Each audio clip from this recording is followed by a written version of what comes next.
Aviation-quest.cc 101, wind 270 degrees, 10 knots, runway 27 left, cleared for takeoff. Aviation-quest.cc 101, cleared for takeoff 27 left. V1, rotate. Positive climb. Aviation-quest.cc, stories from above. The views shared in this podcast are personal and for informational purposes only. They do not reflect any employer or aviation authority, and nothing discussed here should be considered flight training or regulatory guidance. Please always refer to official sources. This episode may also contain product placement. For further information, visit our website aviation-quest.cc. This is Aviation Quest CC episode number 13. My name is Jürgen Reis. I'm one of the two hosts here in the virtual podcast cockpit. And with me today, again, our expert of the show, Stefan. Welcome at 13 episodes. It's going on, huh? Yeah. We're in double digits, and it's there's no end in sight. So welcome. Nice to be back, and I hope you're okay. Stefan, I finished the last episode with something along the lines of from frozen ATPL to a hopefully well-paid ride seat in an airliner cockpit. And this is the dream coming true, hopefully for the listeners of today's podcast. I think well discussed, also an interesting topic, and to get first-hand information from you as an active A320 pilot, I think a lot of listeners will be interested in. So, are you ready? Yes, I'm absolutely ready. For the listeners who didn't listen to podcast 11 and 12, please listen to it. But Stefan, for all those folks who want to stay just on the show, like I sometimes, I skip into a podcast and I say, I want to keep in this show.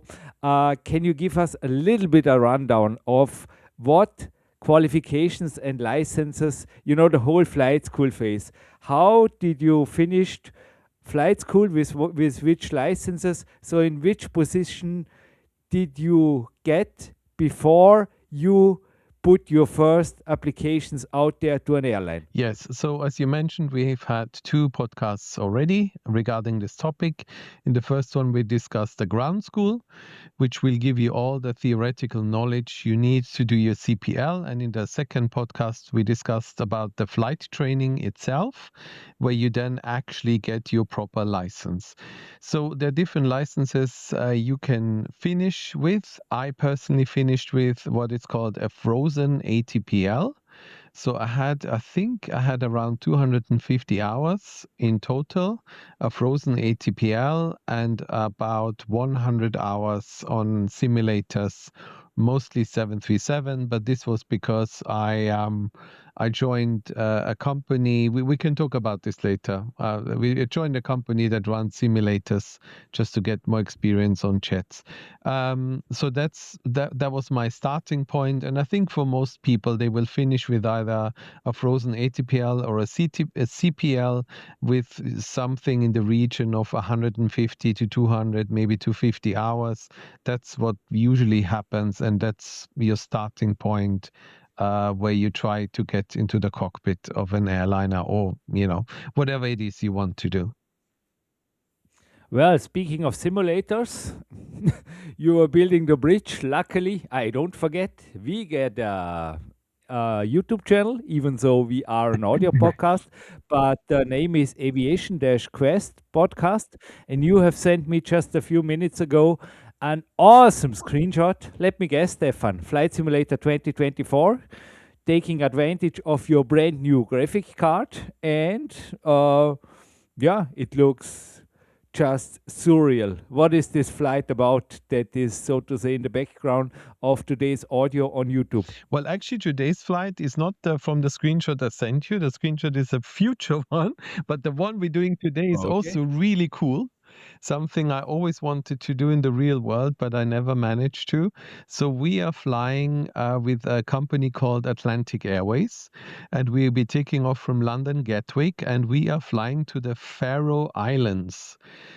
And the Faroe Islands is the airport there is really small. It has the narrowest runway that is allowed for a 320. The runway is very short. It has a really wild profile, so you're landing uphill. And on the day I flew, there were really heavy winds. I think it was like almost 30 knots wind. There was heavy rain, very bad visibility, lots of turbulence. So the whole flight was, let's call it, rather exciting. But it was a lot of fun. And yeah, if you watch it, you're going to see some pretty cool scenery at the end. And if you want to see the video with the just awesome screenshot, I was just praising, subscribe, like, or what was this? I'm not good at this, Stefan. Something like this. Yeah, exactly. Yeah. Like, subscribe, do the stuff. The other podcast, don't know. I'm just stay back on the topic. But talking of days, I think what's worth mentioning for today's topic is it's the end of the year 2025. Okay, and what's maybe also worth re-listening or listening the first time if you didn't is those scholarship programs we pointed out in the episode 11, because these are in special in days like this where the pilot shortage I think is quite massive, Stefan. This maybe guarantee you even a job in the cockpit, or am I wrong at this? I mean, guarantee if you are qualified after all. But I think this would be really a really smart move for all the youngsters to get into a cockpit, especially in pilot shortage times like this, without any massive investment, or at least not as massive if you pay everything by your own. And in the end, the best message maybe to even have a job, even though it comes with a bond, as you pointed it out. Yeah, absolutely. Again, we can talk about this in a minute. At the moment, the market is crazy. There's a huge pilot shortage. And more airlines are waking up to the idea that maybe you should help people finance this stuff because it is very expensive. So if you want pilots, you need to help them to get their license. And so there are more and more scholarships. I've also seen airlines that usually do not take people straight out of flight school are now opening up to that idea. There's a company that only flies long-haul aircraft. They're called Highfly. They fly A330s. And they are now, there was just an announcement today that they are now taking people straight out to flight school. So you can go from a Cessna directly to an A330 flying long haul. So the market at the moment is a bit crazy. It's really in your favor if you're a student pilot. And like you said, there are more and more schemes to help you to get this license. And if you are good enough, if you pass all the assessments, then usually with a lot of these, because obviously somebody else is paying for you, you walk straight into a job. And more about the details about scholarships, etc., please re-listen or listen the first time, episode 11. But yeah, let's get to your story. How was it for you back then in, when was it? 206, 207, something around this? Yeah, unfortunately, my story was not so good. I started applying literally when the banking crash happened in, when was it? 2008, yeah, which was the worst possible time. It was a huge financial crisis. Lots of airlines went bankrupt. At that time, I lived in the UK. You know, companies like BMI Baby, later BMI, they all went bankrupt. There were thousands of unemployed pilots on the market, most of them super experienced and type-rated, whilst I had just come out of flight school. And nobody was hiring, maybe a handful here, a handful there, and that was it. So it was very bleak, and it was very tough. So this can happen, of course, you know, like in any industry, it's an up and down these things happen, unfortunately. We mentioned already, right now, we recording this end of 2025, going into 26. There's a huge pilot shortage. It's really serious. Like, some companies have aircraft sitting on the ground because they have no pilots to fly them. So right now it's amazing. If you have a pilot's license, you will get invited to lots of interviews and assessments for certain. But you never know. In 2-3 years' time, it can be different. All it with the world we live in is so unpredictable now. Anything can happen. So to go back to your question, I was unlucky, and but one of the things I would say, if you today decide, oh, it looks like there's a huge pilot shortage, I'm gonna try and become a pilot, and your training is gonna take 2 years, which is normal, and in 2 years' time, all of a sudden, for whatever reason, there is no pilot shortage anymore. Don't give up. It looked very hopeless. It looked very bleak when I finished. But the main thing I did, and I think that really helped me, is I kept in touch with everyone, my flight instructors, my fellow student pilots. I did a lot of networking. I went to any kind of aviation show. I made sure I got phone numbers of the right people. And this eventually helped me to get a job with a company that ran flight simulators, full motion flight simulators in the UK. They were selling hours on those simulators to people that were preparing for sim assessments. And obviously, these people usually come alone and they need a second person in the cockpit, and that was me. So I got a phone call, and I would I would drive to one of the big assessment centers, and I would sit with them it was usually 737. We also did 747. I flew all kinds of aircraft. It was a lot of fun. And we would prepare the person as best as we could for the sim assessment. And that was, in my opinion, worth a lot, because it made me a lot, like, really comfortable with flying big jets, different jets, and I could see what is expected if and when you have a sim assessment with an airline, what they want to see, what they don't want to see, and I did it over and over again, different assessments, different aircraft. And when finally, after many years, the time came when I had to do my assessment, I felt a lot more comfortable. So what I would say is, even if you finish at a time when things are not looking great, don't give up, and make sure you keep your foot in the industry. Networking, to see if maybe you can go to a local flying club, you can tow gliders, you can do all sorts of things. I looked at all these options and was lucky enough to find this job with this company, with the flight simulators, and that's what kept me going. And you keep your foot in the industry. You meet all these pilots, you meet all these people that are doing the upgrade to become a captain.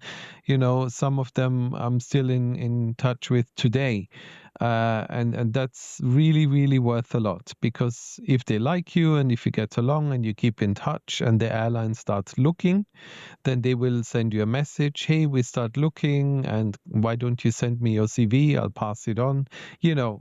That's what it's all about. Networking, keeping your foot in there, make sure everything is up to date, your license, your medical, and of course, keep the level of knowledge where it needs to be to pass an assessment. Sounds to me you made the best out of the situation, and I think this job you had there also was a lot of help when it came to keep your ATPL license current, because I think this could be a quite expensive undertaking, Stefan, or am I wrong in this? I mean, you have to do something beside you just applying will be at least it's an expensive thing. Yes, it is expensive. You have to renew your medical, and you have to renew your multi-engine IR. And I don't know what the rules are now. Back then, I think every 2 or 3 years it had to be done in a real aircraft. In between, you could do it in simulators, but every 2 years or so, you had to actually go up You had to hire an aircraft flight, and that was extremely expensive. You had to have a proper or a CA instructor with you, in my case, and you had to do the whole full program. And usually, you don't want to go into an aircraft if you're not familiar with and do an exam. You first do an hour on that aircraft with that instructor or a different instructor just to get to know the aircraft. So yes, it was a lot of time, a lot of money, and unfortunately in my case it took quite a number of years before it led to anything. There was a moment when I and my wife sat down and we calculated how much money we had spent on just keeping the license going. And it was such a big amount that we actually decided that we would give it another 12 months. And if nothing would happen, then we would just give up on the idea. Because at some point, as much as I tried to hang on to the whole thing, you have a family, you have responsibility, and it just didn't look like it was going to happen.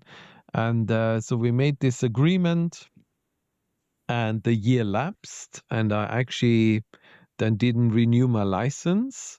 And then something very strange happened. We were on holidays, and we stayed in a bed and breakfast in New Zealand.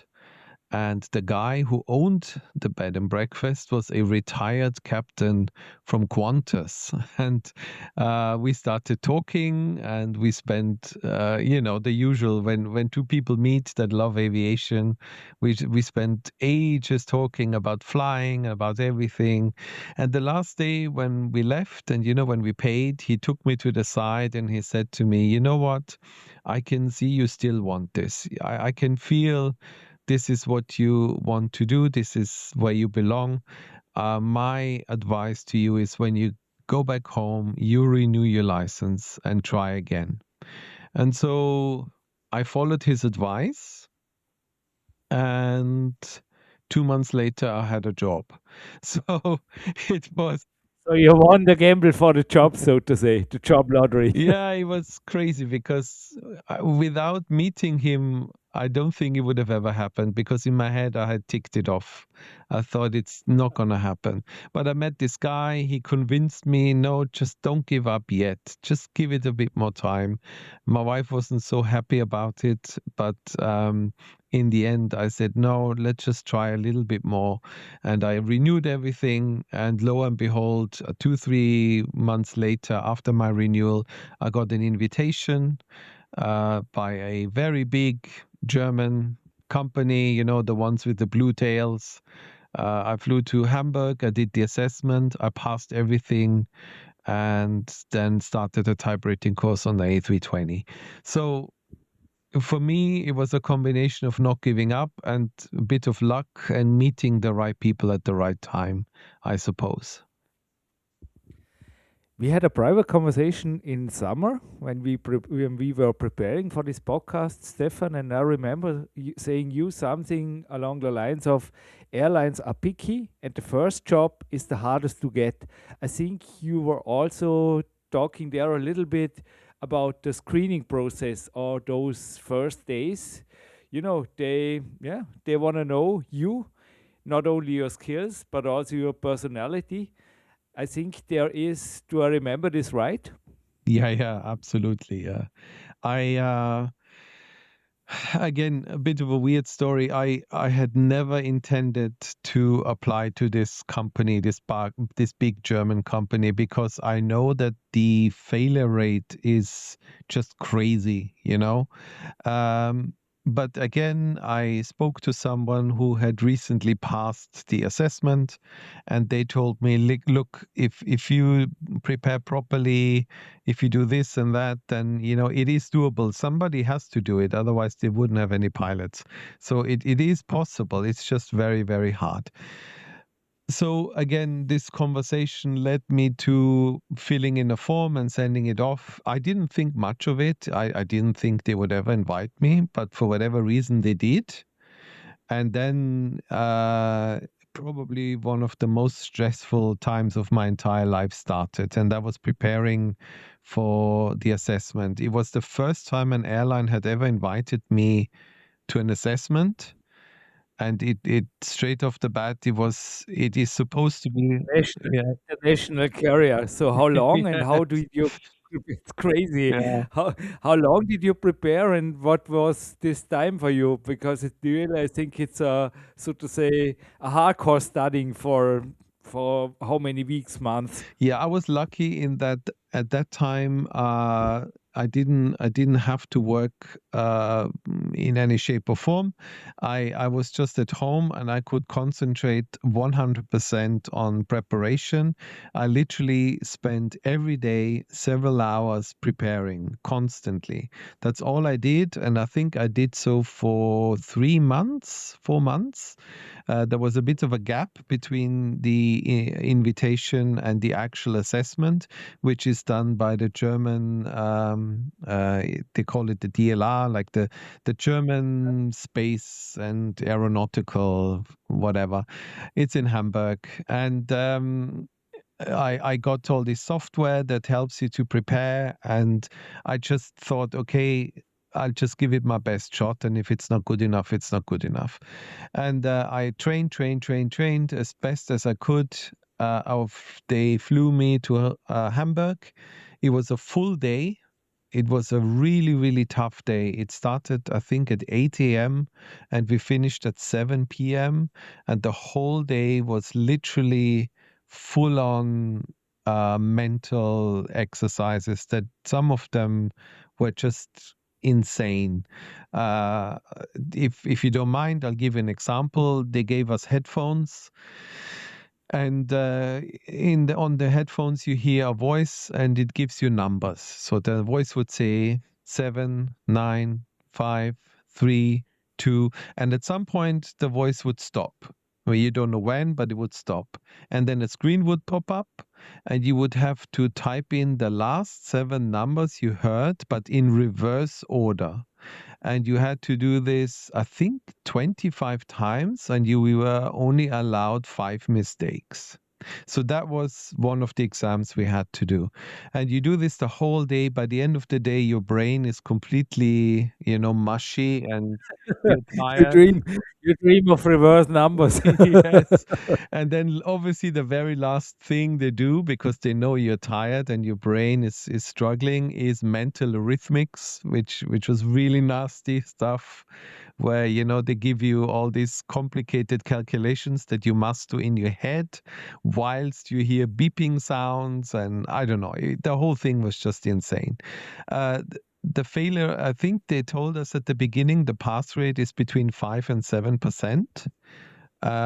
So Yeah, I heard something like this in another. Yeah, yeah. it's So the German Aerospace Center. Is it? yeah, It's. I exactly. think it Yeah. must be one of the hardest tests in the world, huh? I don't know. It seemed crazy. It seemed crazy. Yeah. A part of space adventures, maybe. It felt like I was prepared to be an astronaut. In any case, I think one of the things that saved me was that I approached it with the attitude that uh, I didn't think I wasn't going to do it. I just felt, you know what? If it doesn't work, it's not the end of the world. I don't expect this to pass because most people don't, but I'll give it my best shot, and that will be that. And so I think I was a bit more relaxed than most people around me.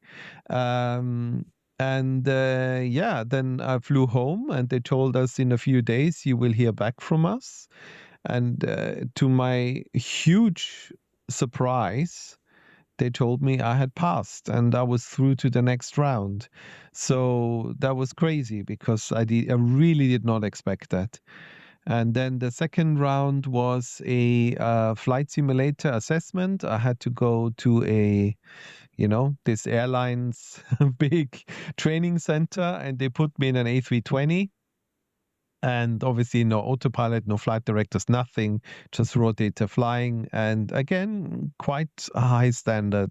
So a lot of fairly complex maneuvers like timed turns, timed climbs, NDB holds, ILS, go around, all that stuff on an aircraft I was really not familiar with. But after it, I can't remember, was it half an hour, 45 minutes, the whole thing? There were two people with me in the simulator, both instructors, and then they would say, "Can you please wait? We're just gonna have a conversation about you." And then they were really nice and they shook my hand and said, "You've passed." So that was a really cool experience. And then came the last part, which again was with the German Space Agency. And that was really, really tough because it was all about your mental capabilities, your psychology, your teamwork skills, all that stuff. And that's really not something you can prepare for in any shape or form. You just have to be you and hope that what you do and your way of thinking suits the company. And that to me was the most nerve-wracking thing, because with all the others, I just prepared as best as I could. I was sitting at home on the simulator, flying NDB approaches and holds, and when you walk there, you think, okay, I've done this 100 times now. I think I know what I'm doing. But when it comes to your personality, there's nothing you can do. There's nothing you can prepare.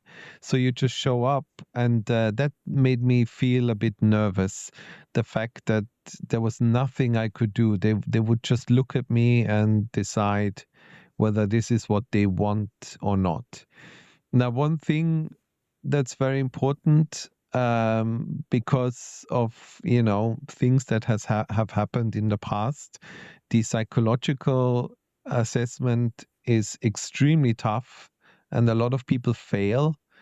It's very uncomfortable. But they're very honest about this. They say to you that this is not going to be nice. It's not going to be a nice environment. It's not going to be friendly. And they will try to provoke you. They will try all sorts of things, just to see how you react. And this is done with psychologists, and there's a whole bunch of people in the room with you looking at everything. So these are things I can't even say how you would prepare for this. It's very difficult. You just have to think. Well, I think the best thing is to be yourself.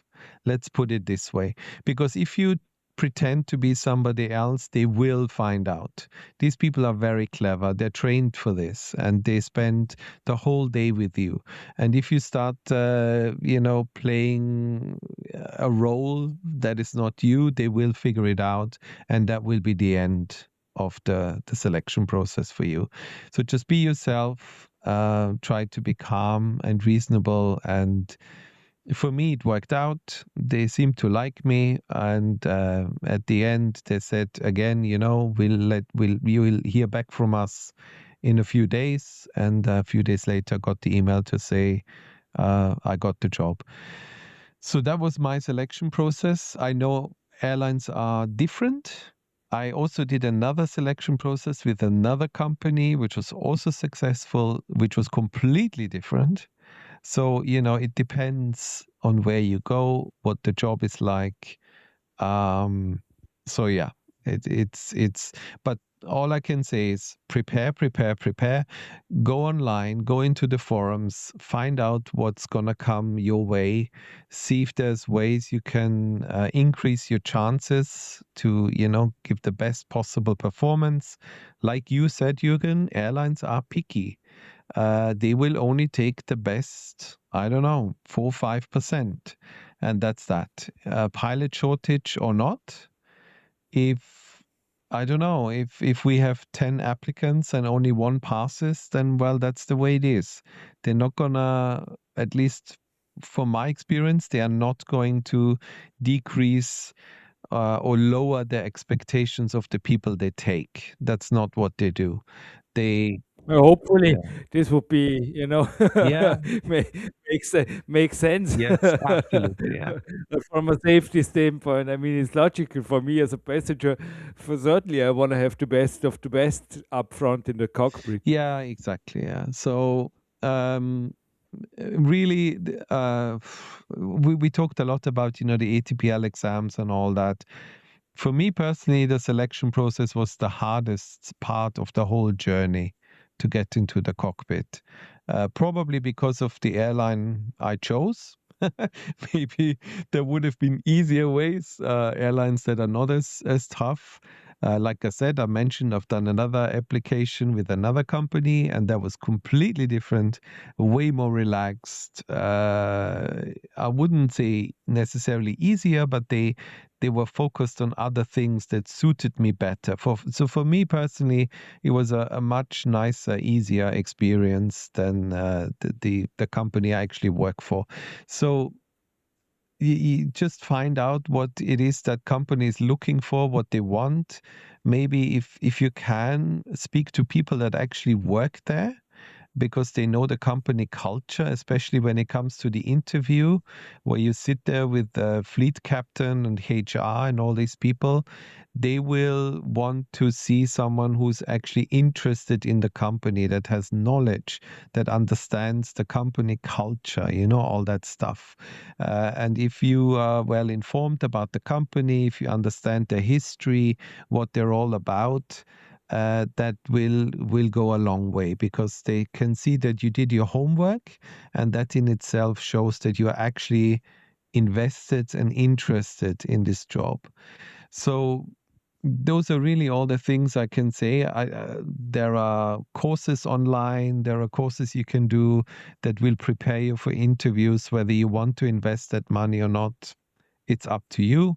I decided not to do it. I decided to prepare everything by myself, and it worked out for me. But if you feel you need support from someone else, by all means, go to those people. They will ask for some money, and then they will prepare you for the interview. So I don't think there's a right or wrong answer. There's not a given path into the cockpit. There are different possibilities, different ways.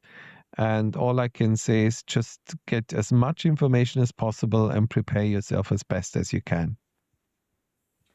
And to allow me a little shameless plug here, because it's almost, so to say, platform internal, almost FS Clips, Stefan's YouTube channel, and how to fly a raw data departure. I think it gives you a little bit glimpse into what you have to perform at the screening. Is this correct? Yes, that's exactly what you have to fly. They're not gonna tell you it beforehand. They basically put you in the cockpit, they give you a chart and basically say, okay, fly this. And then you have to quickly build a picture in your head of how you're gonna do this. Yeah. Stefan, just to round things up a little bit here, can you estimate how many applications did you send out throughout these, how many years? 2 years, 3 years? It was a few years, and I used to have an Excel sheet because they told me, yes, that's how nerdy I am. But I was told that, there's nothing wrong with sending applications to companies repeatedly if they don't reply, but don't do it too often. Otherwise, it becomes annoying. So for each company, I wanted to make sure I don't write to them too often. So I put down the date when I filled in the application form, and then I left it for, I think it was 6 months or 3 months or whatever. And at the end, the whole sheet, I can't remember. Was it 280 or over 300 applications? So yeah, it was crazy. That's determination. Yeah, I mean, this Yeah, is sometimes what it takes to get it was a tough. the right I mean, fit. I was super unlucky. When I started my training, it was great. I spoke to some people that had just graduated from the same school I went to, and they walked straight into a job. Uh, and they said, no, it's great. I finished. I got 3 job offers straight away. So it looked amazing. By the time I finished, it was a nightmare. So I was very unlucky in that sense. And, this is why I'm very careful. We talk about the pilot shortage right now, and it is a thing. It's not made up. Every company is struggling, including the one I'm working for, we are really struggling to grow. We would like to get more aircraft, but we cannot because we just don't have the pilots and we can't get the pilots.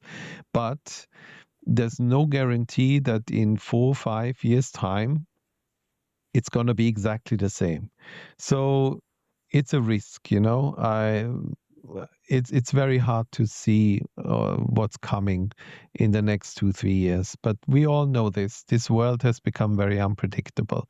But right now, if you're about to finish your flight training, you are in the best possible position because everybody wants pilots.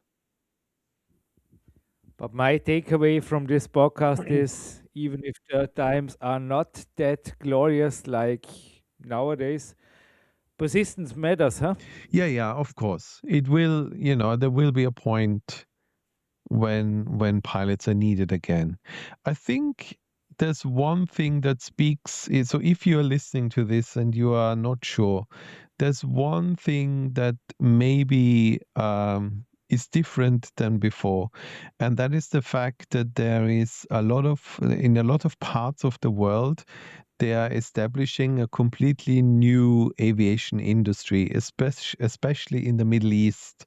If you think of companies like Etihad, Emirates, Qatar, now Saudi Arabia wants to become a little bit like the UAE. These companies have ordered literally hundreds and hundreds of planes. Even Turkish Airlines, they've ordered, I can't remember, 250 planes. And these planes will be delivered within the next 3 years. There was something in the news recently that the Middle East alone needs north of 10,000 pilots within the next few years. And whatever happens, I'm pretty sure they're going to take those planes because the Middle East, if there's one thing they're never short of, it's money.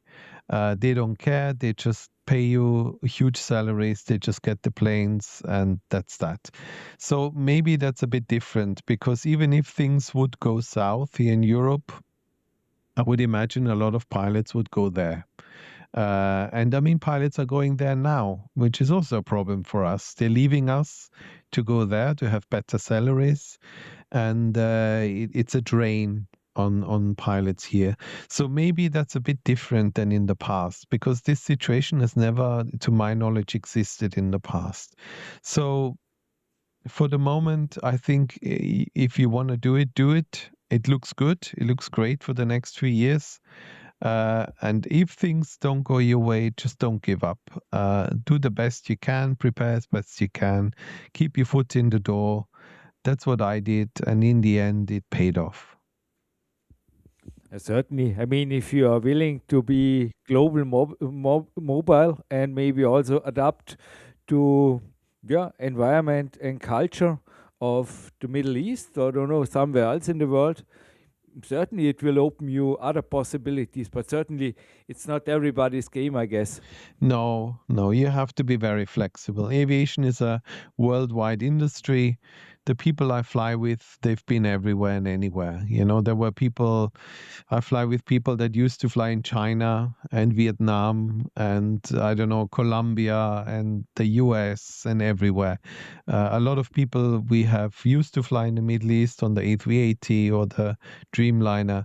So this is something you have to be aware of. It's a worldwide industry, and usually you just have to go where the job is. Same for me and my family. We moved country in order for me to, take up this job. Stefan, I think we are at the end of a podcast that was packed with information and also motivation when the times are maybe not that fantastic for pilots as they are right now. I thank you for every minute and your wealth of wisdom also today. And please keep in the line. I think we should speak a little bit what we are doing in the next episode because this is a podcast that is, so to say, going from episode to episode. But I hope the listeners have fun with it. We'll keep on going and let's see where this project leads to. At least, it's a lot of fun for us. The listeners in the moment are not that many, but let's see. if this project also finally takes off listener wise. But yeah, we are in the beginnings, and we are looking forward to get altitude. Yes, exactly. Absolutely. We do this step by step. Like you said, this is a fun project. The most important thing is for us to enjoy ourselves. And if people like to listen, then that's even better. So also from my side, thank you very much for listening. And we look forward to seeing or hearing you in the next one. Thank you for listening to Aviation Quest CC Stories from Above. For more information about this episode and everything we do, visit our homepage aviation-quest.cc. We appreciate your time and support, and we'd love to have you back for the next episode.